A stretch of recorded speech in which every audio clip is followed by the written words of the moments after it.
Today we are going to discuss vector control. Vector actually है क्या? Vector एक ऐसा ऑर्गेनिज्म होता है जो एक पैथोजन, डिजीज या पैरासाइट को ट्रांसफर करता है एक एनिमल से दूसरे एनिमल में या फिर प्लांट में. ठीक है.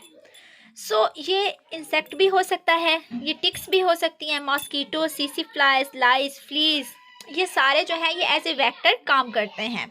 और इनका काम क्या होता है कि ये पैथोजेंस और डिजीज या पैरासाइट को ट्रांसमिट करते हैं एक ऑर्गेनिज्म से दूसरे ऑर्गेनिज्म में. अब वेक्टर्स बेसिकली दो तरह के होते हैं, biologic vectors and phoretic vectors. Biologic vectors वो होते हैं पैरासाइट को तब ट्रांसफ़र करते हैं जब उसने अपनी कुछ डेवलपमेंट होस्ट में कंप्लीट कर ली होती है, यानी कुछ रिप्रोडक्टिव स्टेजेस उसकी होस्ट में कंप्लीट हो चुकी होती हैं, तब ये पैरासाइट को ट्रांसमिट करते हैं उस होस्ट से लेके नेक्स्ट में. ठीक है. जैसे फॉर एग्जांपल एडिस मॉस्कीटो है तो ये ब्लड सक करता है पेशेंट से जिसको फिलेरियासिस हो. जो पैरासाइट होता है ना, उसकी बहुत ज़्यादा डेवलपमेंटल स्टेजेस जैसे फर्स्ट लार्वल स्टेज से थर्ड लार्वल स्टेज जो है वो उसी होस्ट में कंप्लीट होती है. उसके बाद उसको फर्दर नेक्स्ट होस्ट में जो वेक्टर है वो ट्रांसमिट करता है. फोरेटिक वेक्टर्स क्या होते हैं? ये सिर्फ पैरासाइट को ट्रांसमिट करते हैं. इनको कोई गर्ज नहीं होती कि उसकी बायोलॉजिकल स्टेजेस कंप्लीट हुई हैं या नहीं. जैसे फ्लाइज और कॉकरोचेज हैं, ये जो हैं ये एक्चुअली एट नाइट स्पेसिफिकली ये कॉन्टेमिनेट कर देते हैं फूड पार्टिकल्स को, तो उनके थ्रू जो है ये ट्रांसमिट हो जाते हैं ह्यूमन में या किसी और ऑर्गेनिज्म में. डिफरेंट वेक्टर कंट्रोल स्ट्रेटजीज हैं. केमिकल कंट्रोल यूज़ किया जा सकता है, स्प्रे की जा सकती है. लार्वल कंट्रोल, लार्वा को कंट्रोल किया जा सकता है. बायोलॉजिकल कंट्रोल हम कर सकते हैं जिसमें हम उनके नेचुरल जो प्रेडेटर्स हैं उनको यूज़ कर सकते हैं. इन्वायरमेंटल कंट्रोल हो सकता है. इसके अलावा पर्सनल प्रोटेक्शन जो है वो सबसे इम्पॉर्टेंट है.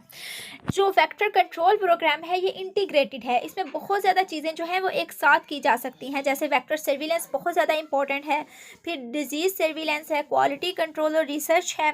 इसके अलावा वेक्टर कंट्रोल मेथड्स डिफरेंट होते हैं, फिजिकल हैं, केमिकल हैं, बायोलॉजिकल हैं. कम्युनिटी की इन्वॉल्वमेंट बहुत ज़्यादा इंपॉर्टेंट है. एजुकेशन के थ्रू हम अवेयरनेस दे सकते हैं. अब बायोलॉजिकल इन्फॉर्मेशन रिक्वायर्ड होती है वेक्टर कंट्रोल के लिए. हमें पता होना चाहिए ब्रीडिंग साइट्स कौन सी हैं, उसकी रेस्टिंग साइट्स कौन सी हैं, ट्रांसमिशन कैसे होती है.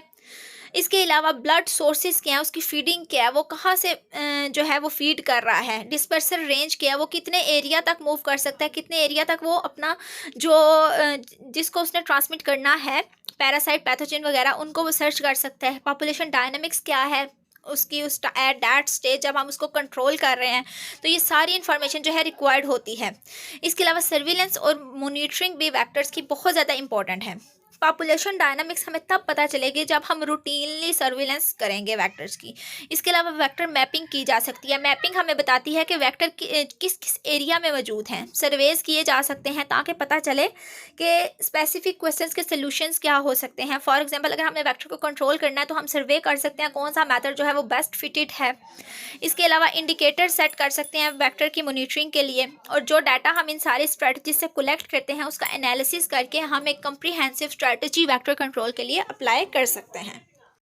यहाँ पे कुछ वेक्टर्स हैं जो डिजीजेस उनकी वजह से ट्रांसमिट होती हैं और उनका कंट्रोल कैसे हो सकता है. जैसे मॉस्कीटो है, Anopheles, Culex, Aedes disease, malaria, yellow fever, dengue fever. इसके अलावा कंट्रोल में केमिकल है, personal protection, vaccination. Mosquito Culex है, West Nile virus disease cause होती है, no curative drug treatment available.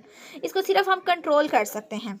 इसके बाद सीसी फ्लाई है, स्लीपिंग सिकनेस काज करती है, इसका भी वेक्टर कंट्रोल और ड्रग थेरापी है. Sand fly, leishmaniasis, drug therapy और वेक्टर कंट्रोल. ब्लैक फ्लाइज जो हैं वो रिवर ब्लाइंडनेस काज करती हैं. नेक्स्ट फ्लीज हैं जो एज ए वेक्टर काम करते हैं. ठीक है. और ये डिजीज़ प्लेग के ट्रांसमिशन में इन्वॉल्व हैं. इसके अलावा कंट्रोल इनका कैसे होता है, एंटीबायोटिक्स और वेक्टर कंट्रोल की हेल्प से.